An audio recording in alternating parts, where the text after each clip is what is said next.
guys, welcome back to Only If. It has been a minute. Today's video is going to be talking about everything savings, how you can save if you never thought about it, what you're trying to save, and where can you save money at.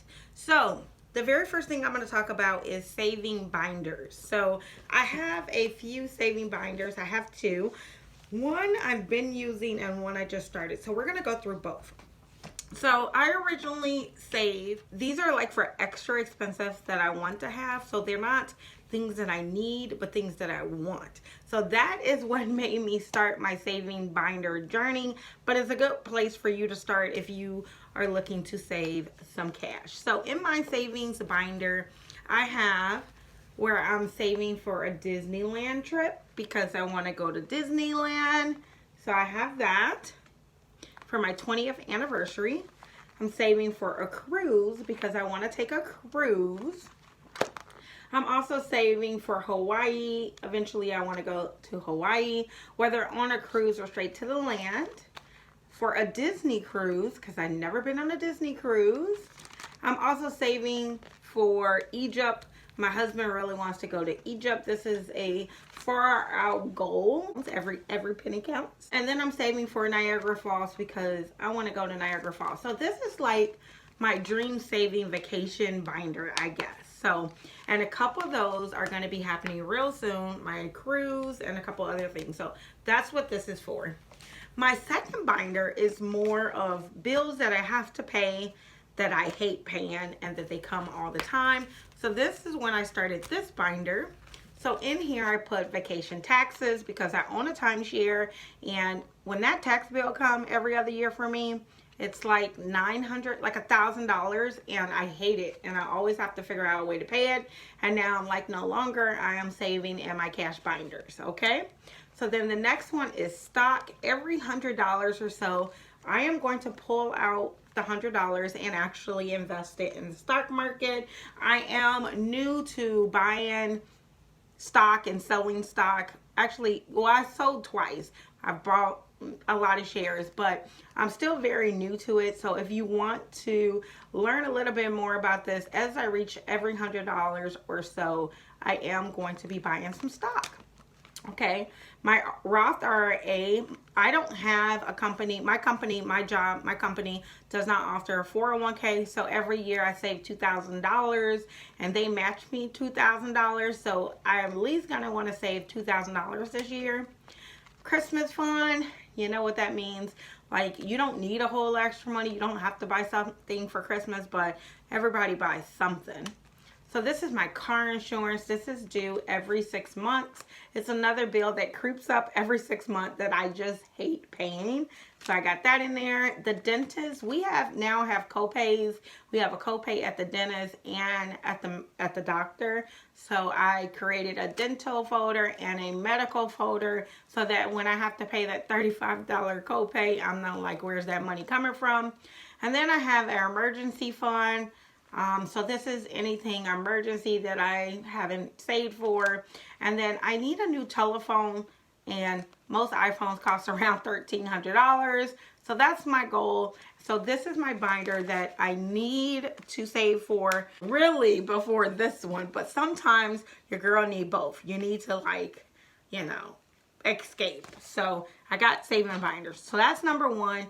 If you are looking to save some money and you need to kind of know where your money's going, start a saving binder system. You can do it with envelopes. You can do it like I did it. There's tons of ways out there. Just Google saving binders. I also am going to share, you know, me stuffing these on here on this channel. Okay, the next thing you can do to save money is do a savings challenge. Now, I am doing two different saving kind of challenges, but I'll show you one. So I created this saving challenge. It's a 52-week saving challenge. I didn't create the 52-week saving challenge. I created this album. Basically, you are going to color in all of the weeks. So if you save this amount for the 52 weeks, now I didn't color mine in yet, but for like number one, you can color in number one. You color in all the ones that you did. So obviously number one would be number one. And then I'll show you, because I got 5 there. But every one is numbered. And as you put the money in there, the total amount should be $1,378. So once I finish this at the end of the year, I should have $1,378. Now, you could do this for longer, however long it takes you to fill it up. The point is to have more money than what you have right now, right? And not be in debt, be able to pay cash for it. So I have a saving challenge binder, but I also do another saving challenge as well. And the money from that saving challenge I put in the back. So I did like a January savings challenge, and the money is in January, and then I label all the months. So you got February, and then March, and so forth. So you can use a saving challenge to help motivate you, and just, I don't know, if you need like that kind of motivation. Okay, the next thing that I have is an IRA or a 401k. I mentioned that my company does not have a 401k, but my husband works for Walmart and they do. He's been there 20 something years almost, and the best thing I can tell you, if your company offers a 401k, go up to the amount that they match. So although that's my husband's retirement plan, that's for both of us because we've been together since I was 15. We kind of like balance both of our retirements together, and that could be bad for some if you want to do it by yourself. But I just never had a company that had 401k, so he had 401k, so we put the full amount in there that they max. So it could be 4%, 6%, 8%, whatever they match that. That means for every dollar you put in, they put in $1. So my husband's been doing that since he's been working there. There was a few times throughout his 20 years that we were like bad on money, and we decreased it decreased it a little bit. But we always reevaluate at the next year and take it back up or whatever. So if they match and you can swing it, match it. So I personally have an IRA I opened at my local bank, and over the years it has grown as well. Now the interest in it is not a lot, so you're not gonna, or at least not in my situation at the bank. I'm still trying to figure that out because other people say their IRA grows a lot and mine just doesn't. I went to the local bank, I told them I wanted to open a Roth IRA, and basically the money that's in there is the money that I put in there. So I don't know, a Roth IRA is a way that you can save money. So okay, the next thing you can do, or a place to save money, is a savings account. So I have a checking account and a savings account. You can use that to save for whatever you want. It could just be a general savings account. It could be a Christmas savings account. It could be a vacation savings account. Whatever you want to use your savings account for.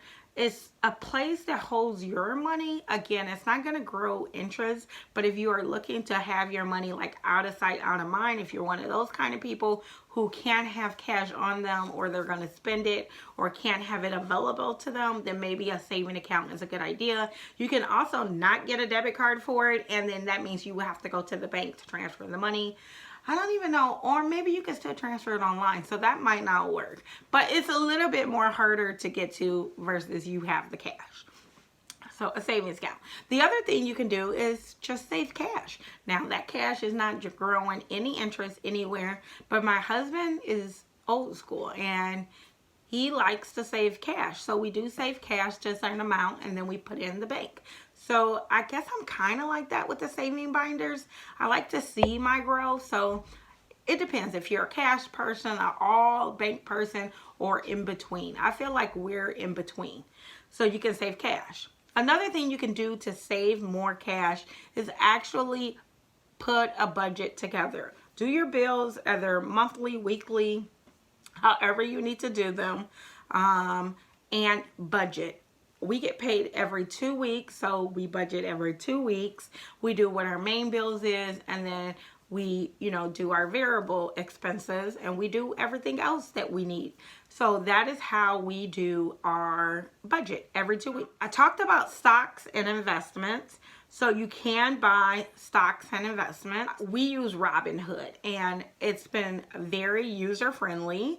I love it. I looked at Acorn and a few other ones, Fidelity. Robinhood is just what I feel comfortable doing. So that's what we use to buy stock from. And currently I own like Carnival Cruise. I think I own Norwegian Cruise Line. I own some of AMC Theater. I own a lot of stock, and you will see that in a video if you're interested. So yeah, you can do stock and other investments. Okay, if you're trying to open up a savings account for your child that's going to college, they do have something called a minor savings account. I got that for my niece because I raised my niece. I got that when she was a baby, and we started on just having a regular piggy bank that, you know, kids get when they're young. And we would fill that up. And every year when that would fill up at the end of the year in December, we would take her to the bank and we started showing her how to put her money in the bank. It was money that she saved, we saved, the family saved, coins and pennies that we picked from everywhere, birthday money that when she was little, she was not buying herself nothing. So every year, we would take her to the bank so that she could deposit her money. So we taught her about saving and putting her money in the bank at a very, very young age. And I have to say, it worked out great. I had no money going to college, and we are going to be able to help her go off to college. So I literally had $500 that my grandmother sent me starting out in my freshman year to go to college. She gave me that to pay for books, and I'm just so happy that I'm able to, you know, help my child go to college. And that's because we started way back then a piggy bank, and we started this tradition of taking her to the bank every December or January 2nd to the bank to deposit her money, and hopefully she's going to use this in her adult life. A college saving account. Oh, the other thing I want to mention about a minor saving account is she can't touch the money. So she can use it to get her, she could put like her, what do you call that? Her taxes, direct deposit in there. She could put her check stubs in there. But the thing about a minor checking account, she cannot take money out of it without my approval. So once she turns 18, she's going to open up her own Busey bank account or whatever bank account you got. And then I'm going to be able to transfer money to her. But I don't want to give her full access to her college fund yet because she's 18 and these kids are crazy. So no, we're not doing that. So I hope this little moment has helped you, give you some ideas of some of the ways you can save money for you, yourself, or your family, your children. I really think that these have helped me, and some of them I didn't know about. And so that's what we're here about on this channel, different ways that you can save money and just grow. So if you know another way that you can save money that I didn't mention down below, please put that in the comments. Help each other out. Help me out, because we gonna help each other out over here. So anyway, I hope you enjoyed it and found some beneficial use to this, and I will see you guys in the next video. Thanks for watching.